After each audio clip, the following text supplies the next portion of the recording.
Hi everybody, Shelley-Jo here. I'm making this video because we're going to talk about putting together needles and about hematology tomorrow night at class, on Zoom class.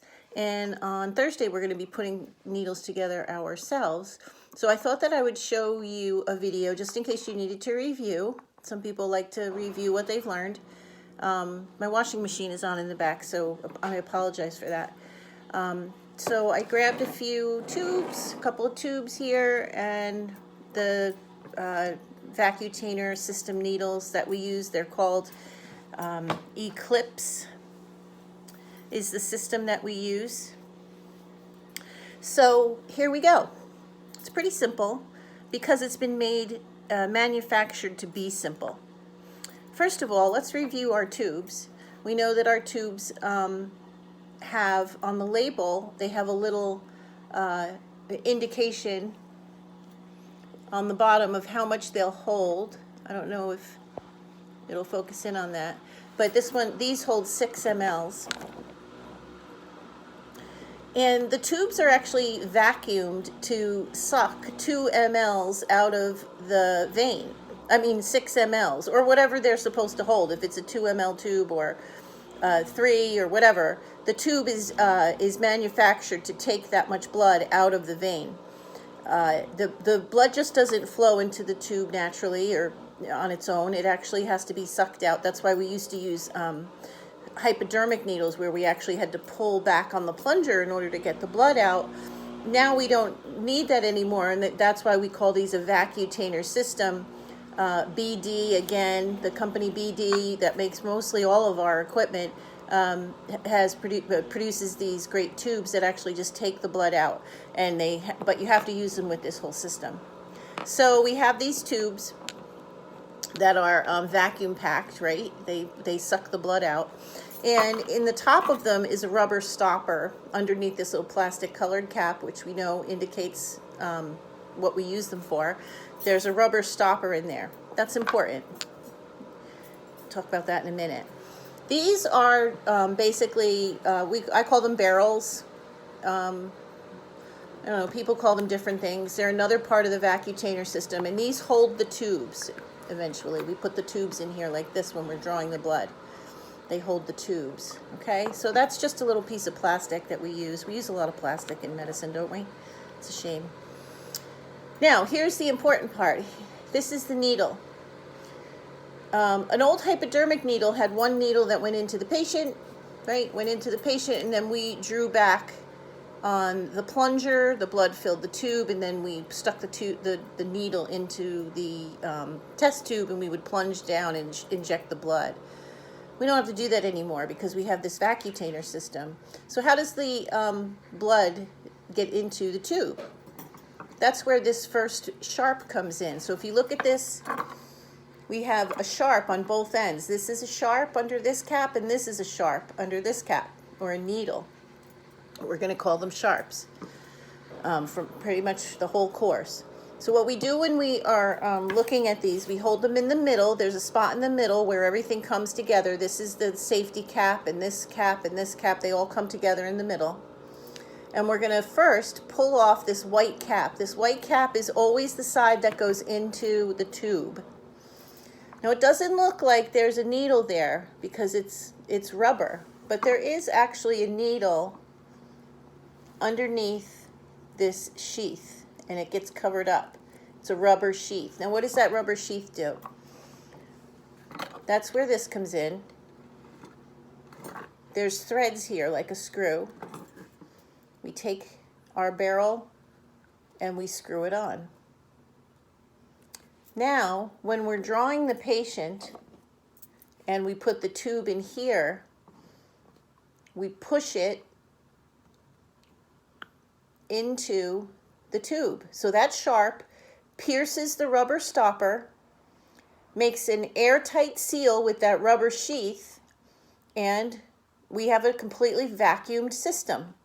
And the blood is going to get sucked up into the tube here as we're drawing it. Okay, so that's that end of the needle. That's one of it. With this system has two business ends. So that's the first business end. This is how the blood gets sucked into the tube by pressing it up against that sharp, pierces the rubber stopper, makes a nice airtight seal. The blood flows into the tube.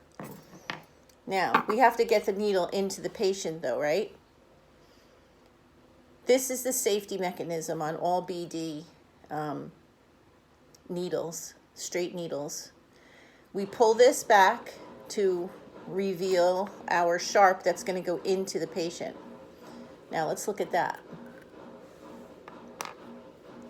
It's going to be hard, but I think you can probably see, it's a good thing I wore a nice gray striped shirt, that there's, you can actually see the needle and the hole that's in the needle right there.